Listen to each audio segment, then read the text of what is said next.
आम्हाला एक 5-6 लोकांना एक एक फूल दिलं आणि म्हणाले की इथं थांबा, कारण तुम्ही बाहेर राहायला दिसतंय आम्हाला.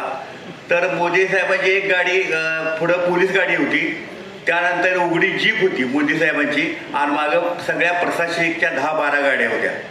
ज्यावेळेला पोलिसांची गाडी पुढे गेली, मोदी साहेब खाली उतरले आणि त्यावेळेला उतरल्यानंतर कार्यकर्त्यांनी जे फुलं आणली होती ती फुलं द्यायला सुरुवात केली. त्यांची नजर आमच्या 5-6 लोकांच्यावर पडली. आम्ही थोडं लांब होतो, त्याने आम्हाला बोलवून घेतले आणि त्यावेळेला ते म्हणाले कहाँ से आए हैं. आम्ही म्हटलं हम महाराष्ट्र से आए हैं. क्यों आए हैं. ये मटेरियल परचेस करने के लिए आए हैं और यहाँ अलग में रॉ मटेरियल मिलता है, तो इसलिए यहाँ पे कोई तकलीफ है क्या. एवढा दूरदृष्टी नेता 2004 सालची जी माझी आठवण माझ्या स्मरणात तशीच राहिली होती. आणि 2014 नंतर मोदी साहेबांच्या कर्तृत्वानं आणि आता बऱ्याच लोकांनी त्यांच्याबद्दल सांगितलेलं आहे, त्याबद्दल मी परमेश्वराला अंतकरणापासून केदारनाथाला माझ्या प्रार्थना करतो की येणारे अजून 25 वर्षी योजना आपल्या भारत देशासाठी आपलेच हे मुख्य पंतप्रधान मोदी साहेब राहावेत आणि आपल्या भारताला असं 5 ट्रिलियनची जी आपले मोदी साहेबांची कल्पना आहे ती सत्यात उतरावे ही केदारच्यांनी प्रार्थना करतो. आता मी माझ्या मुख्य विषयाकडे वळतो की या महाराष्ट्र चेंबर कॉमर्सचे आता माने साहेबांनी सांगितलं की हा महाराष्ट्र चेंबर कॉमर्सचं ऑफिस हे कुठं निर्वेन पॉईंटला आहे, तर काळा घोडा म्हणून म्हणजे म्हणतो, ज्या ठिकाणी रिझर्व्ह बँक जवळ आहे, शेअर मार्केट जवळ आहे, मंत्रालय जवळ आहे, परत सांगतो गेट ऑफ इंडिया जवळ आहे, नंतर तुमचं ताजमहल हॉटेल जवळ आहे, चौपाटी जवळ आहे, अशा ठिकाणी महाराष्ट्र चेंबरचं ऑफिस आहे. या ऑफिसची भव्यता दिव्यता माझ्याबरोबर कित्येक वेळा माझे सहकारी आलेले आहेत, त्यांनी पाहिलेले. या ज्यावेळेला मी 2000 मला वाटतं की 21-22ला चेंबरमध्ये पहिल्यांदा मी स्वीकृत संचालक म्हणून गेलो, नंतर मी संचालक झालो आणि त्यानंतर ज्या वेळेला पश्चिम महाराष्ट्र म्हणजे सांगली, सातारा, कोल्हापूर, पुणे आणि सोलापूर या भागातून माझी ज्यावेळेला बिनविरोध निवड झाली, ते आदरणीय माझे अध्यक्ष नूतन अध्यक्ष मानगावे साहेब यांच्या पाठिंब्यामुळं किंवा आपण केलेल्या कामाची पोचपावती म्हणून सर्व लोकांनी आपली निवड केली.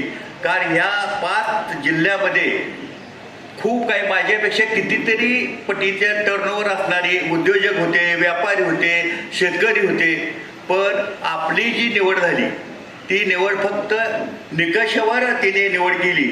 आणि मला असं वाटतंय की पुरुष तालुक्याच्या माझ्या या भूमीतील सर्व माझे हितचिंतक आहेत, माझे स्नेही आहेत, माझं कुटुंब आहे आणि आप्पासारखे हे भव्य दिव्य अशा व्यक्तिमत्वाचे जे व्यासपीठावर सन्माननीय लोक आहेत, ह्यांच्या कृपा आशीर्वादामुळंच हे पद एवढं मोठं पद मला मिळालेलं आहे. या पदामध्ये माझी एक संकल्पना आहे की गाव तिथं उद्योजक, गाव तिथं उद्योजक याचा अर्थ असा आहे की माझा आपले मानगावे साहेब यांनी पण आम्हाला बोललेले आहेत की आपल्याला अण्णा की जिथं एक गाव आहे तिथं एक उद्योजक आपल्याला निर्माण करायचं आहे.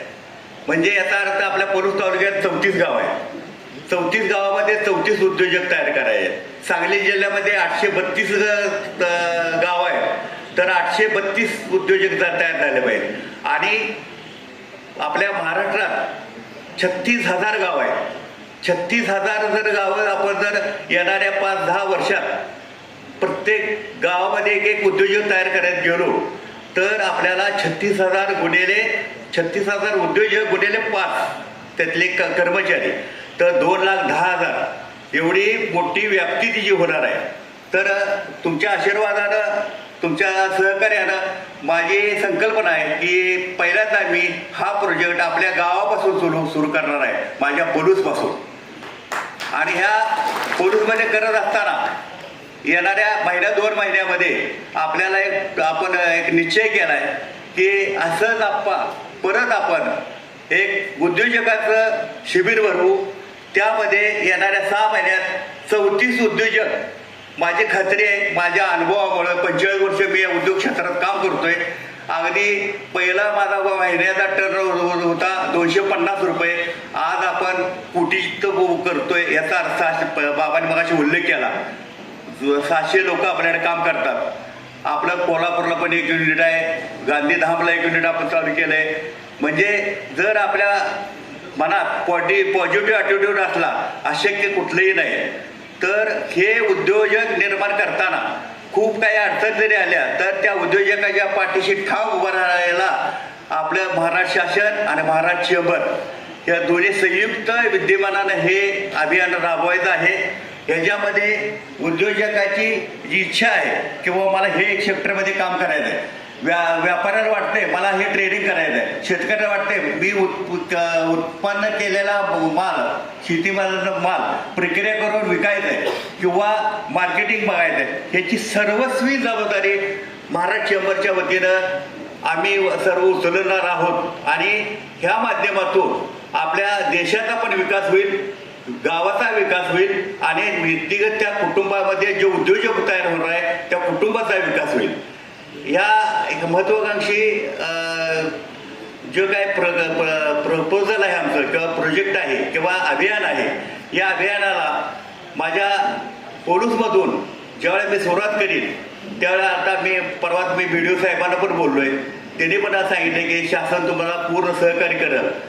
तर माझी परमेश्वराची प्रार्थना आहे की माझ्या कालावधीमध्ये किमान एक माझ्या पडूस तालुक्यातले तर उद्योजक तयार झाले 34, तरीसुद्धा खूप काही आपल्याबरोबर आपण मिळवलं.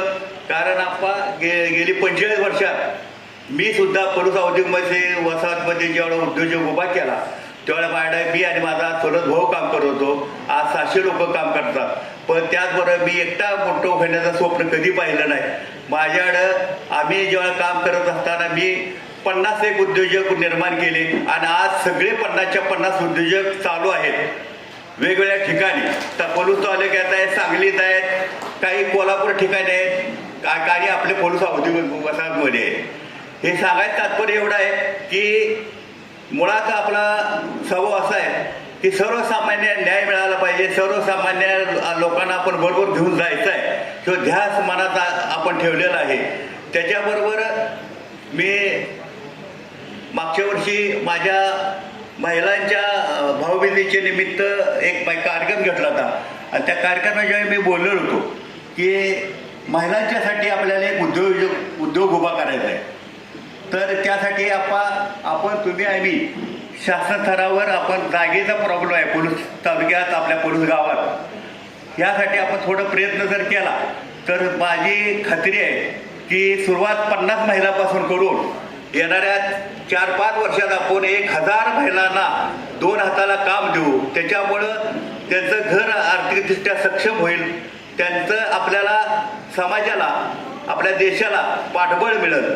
आणि हे करत असताना तुम्ही आमच्या पाठीशी ठाम राहावा, आम्ही तुमच्या बरोबर आहोत. हे जे जबाबदारीचं ओझं आहे हे ओझं नसून तुम्ही केलेले माझ्यावरचं प्रेम आणि यापुढं मला देणाऱ्या तुमच्या आशीर्वादाची पण शक्ती हीच माझी प्रेरणा ठरेल.